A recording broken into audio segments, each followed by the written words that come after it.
Hey guys, it's October and it has finally started to cool down here, which means that I can get started with sowing some seeds for next season. And today I am going to be doing Echinacea, Rudbeckia, Scabious and Achillea. For anyone that doesn't know, my name is Peggy and I am growing a cut flower garden here on my allotment in Kanagawa Prefecture, Japan, which is just south of Tokyo in USDA Zone 9B. Thanks for checking out my channel. Okay, so we're out here on my tiny little deck at my house. I have my little plastic seed pod up and I am all ready to get started with some seeds for next year. And I've decided to start with some that I have had trouble with, as in they didn't work, when I tried them last year. So I have Echinacea. I have two types of Echinacea. I have this nice kind of pink one, and then I have more of one of the kind of cupcake flowery varieties. The Echinacea I have currently in my garden is a green twister, which I love. I have some Rudbeckia. Now I did a whole video before about having trouble seeding, getting these to germinate, but I am trying again. So I've got, this one is a cherry red one, and then I have the Sahara and the caramel mix. So I really want to get those going. I have some Scabious. This is a pink one, kind of pincushion type, and this is one of the bigger, kind of more open Scabious that I'm trying for the first time. And then I have my Achillea or yarrow, and this is just a summer berry mix. So as I said, I tried these last year and I didn't have much luck. Now that doesn't mean that I had no luck at all. I did get some to germinate, and then I put them in the garden and they did nothing. But then that was 2 years ago. But then after winter, I had two of them come up. So I had one of the purple pincushion come up and I had one of my Echinacea green twister come up. But when I say one, it's a big bush that comes up. So it was loads. I ended up with a lot. And I really liked them. I liked how they performed in the vase. They had a really good vase life. They gave me long stem length. The Scabious went a bit mad towards the beginning of summer and just got too much for me to be cutting. It was really hard to keep it dead-headed. The stem started to get a little bit thin, but for a spring flower, it was really nice. I really liked it. And that's why I've chosen to try and put them in again. But I am seeding them differently this time. So like I said, I had problems trying to get them to germinate. I have upped my seed starting game. Previously, I had been using these. I just got them easily at my local garden centre. And it was about all I could get. There were these ones, and there were these are much more solid, smaller cells. But these were hard to start in because I couldn't get a humidity dome over them. These didn't come with a humidity dome, so I was putting them in plastic bags, and that worked quite well. But there were a few problems. One of my major problems was I could get the seeds to germinate, but they very quickly started to wet off. So I'd have one or two come through, and then they would very quickly wet off and die back and disappear, and then another two would come up and then they would disappear. So I just felt that these were a bit too big. Now my allotment's only 4 meters by 5 meters, and like I say, these plants when they come up they're kind of big and bushy, so I don't need that many of them in my garden.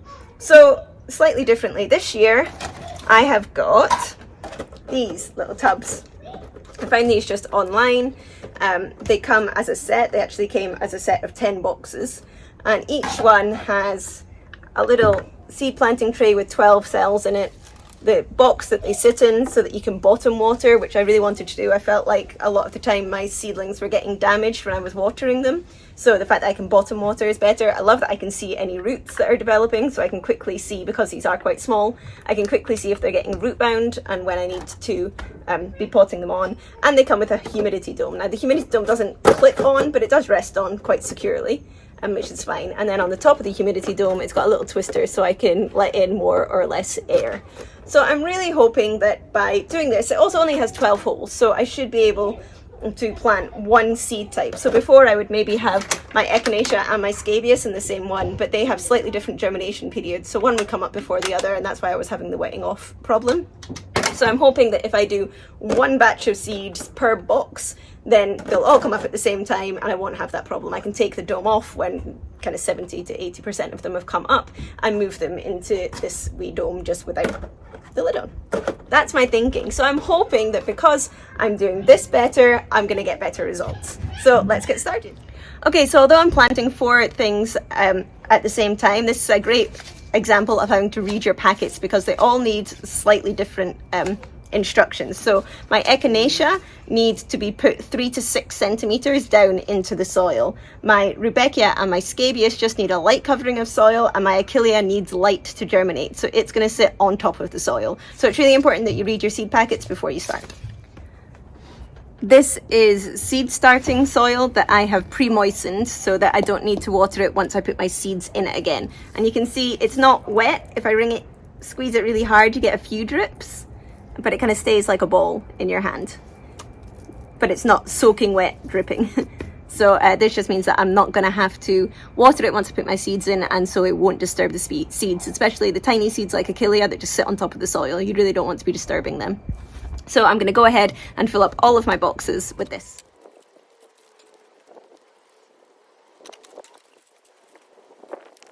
And I'm going to start with my Echinacea. So I've got this really cool, my camera won't focus, this really cool kind of a pink fluffy kind of one, which I like a lot. And these are the seeds. You don't get very many in a packet. Now I only have a 4 meter by 5 meter allotment, and like I say, these get quite big and bushy, so I don't actually need that many seeds. So I am going to use one tray to plant 6 of one type of Echinacea and 6 of the other. These boxes came with these really handy little tools, one for making a hole and distributing your seeds, and then one for then taking your seedlings out of the box. Thought they were pretty cool. So I'm going to go ahead and I'm actually, how many have I got? Yeah, I've got enough to put 2 seeds in each seed pod, and hopefully one of them is going to germinate for me. Echinacea needs to be quite deep into the soil, so I'm going to be putting these 3 to 6, closer to the 6 millimeters into the soil. So I'll just use my wee tool and make 2 holes and put 1 seed in each hole. Last time I started these seeds, it was my first year growing, and I didn't get my allotment until May, June, the end of May. So I had done these as a late season sow. Now you can see from the packet that you can actually do that. It says you can start them here around March, April, and then plant them out later, which is what I did. I started them at home and planted them out, but they just didn't do well. So I'm hoping that by starting them now in the autumn, it'll just give them a lot longer to actually get going, and hopefully I'll end up with more Echinacea in the garden. Now I would be happy just to have 4 of these plants. I think that would be plenty for the area and how many flowers I'll get off them and what I'm using the flowers for, because these are just for home use, just for me to make nice arrangements at home. So if I can get 4 plants going, I'll be very happy. And I do have enough seeds here that if these don't germinate, I can try another one as a kind of winter planting, and if that doesn't work, then I still have the spring planting option. And then I do exactly the same with these slightly more daisy looking pink ones. The seed is almost identical.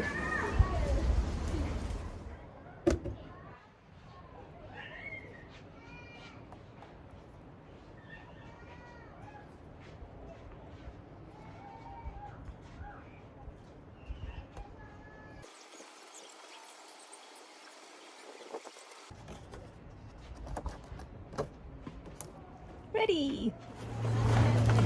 And that's it already. Really cute, really easy for me to move around, which is great. Really easy to water. I'm going to keep these holes closed to try and get some humidity going and keep the nice warm in there until these germinate. It's starting to get really windy out here. But hopefully these are going to germinate for me. Because I pre-moistened the soil, I don't need to water these now. So, Echinacea, done! So next I'm going to do my Rudbeckia. Now I had real trouble with my Rudbeckia. I so badly want these, as I wanted to use them as a kind of replacement for my sunflower. I didn't love growing sunflower for lots of reasons. There's a whole other video on that. And so I really wanted to have Rudbeckia in the garden because they're a similar size and I could get the lovely colours and stuff. But I was trying to plant them as spring flowers. Now, I mean, it's 5 o'clock here and it's getting dark already. In kind of old Japan, they said that Japan had 72 micro seasons, which basically meant you were getting a new season every kind of 5 days, and it was marked by a different flower or things happening in nature. So there's like the swallow returns to build nests, and there's the frog start singing season, but most of them are marked by a flower. The flower starts to bloom, and that's how you know this is another micro season. And it gives this lovely impression that it's kind of a slow turning wheel where every 5 days there's a slight change that keeps the seasons turning. Having lived here for 17 years now, that's just not true. It's not true, it's crazy. The weather here changes so quickly. I think Buddha is sitting up in nirvana with a massive button and just says, boom, spring. And when he gets a bit bored, he's like, boom, summer. And overnight, you get like a 10-degree temperature swing where you're going from kind of 25 degrees to 35 degrees. And it's the same. We've dropped about 11, 12 degrees during the day here, just in the last kind of week and a half. It's insane. So I was trying to plant these out as spring and spring sown flowers and into summer because they weren't working, and I was trying and trying again, and it just wasn't working. So again, I'm hoping that a slightly longer cold period will help these get stronger. But again, I have 3 types here. I've got the Rudbeckia caramel mix. I've got a Rudbeckia, this just said Rudbeckia autumn colours, and I've never actually heard of that one being a type before, so I don't know if this is just a mix that they've named autumn colours. If you guys know more about that, you can help me out, please. And then this one, which doesn't have a picture on it, is the cherry red ones, which are really cool. I like these a lot. But again, I don't need very many, and after failing and failing and failing this year, I did eventually just go and buy some plugs that I saw. It was the caramel mix that I saw growing in my local home centre that I'd never really seen being sold here before, and so I bought a few little plants and put them in the garden, and they're doing really well, so I'm hoping I'll get flowers off of them next year. So even if these fail, I will have Rudbeckia next year, but I would like to have more, and I would like to have more variety. But again, I've got 3 types, so I'm just going to do 4 little pots, 1 for each type.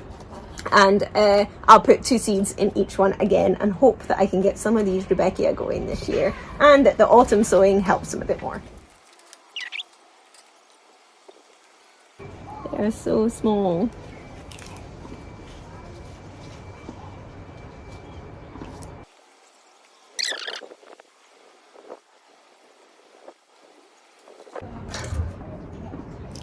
These are the autumn colour ones, and the seeds are bright green. But that doesn't look like a very natural colour of green, which worries me slightly, that maybe they've been treated in something.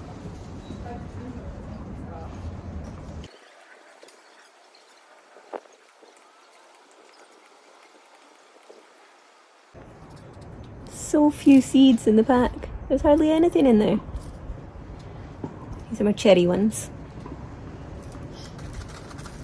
Can't even get them out.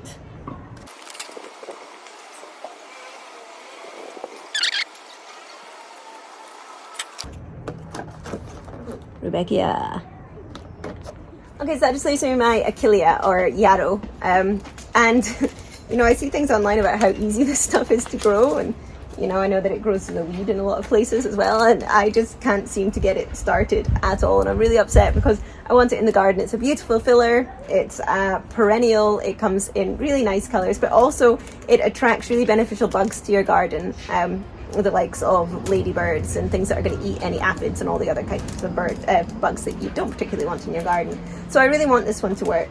Now Achillea needs light to germinate, so instead of putting it in the soil, I am literally just going to press this soil down and then sprinkle these seeds on the top and let them lie on the top, so that they get lots of light and they should be able to germinate. But again, I mean, it's a windy day, which is not ideal because these are so tiny. You can hardly even see them come out the pack. There they are.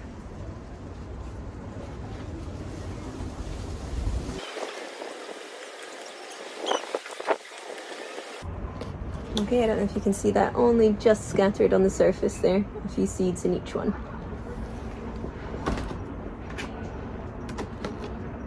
And my first seeds are sown!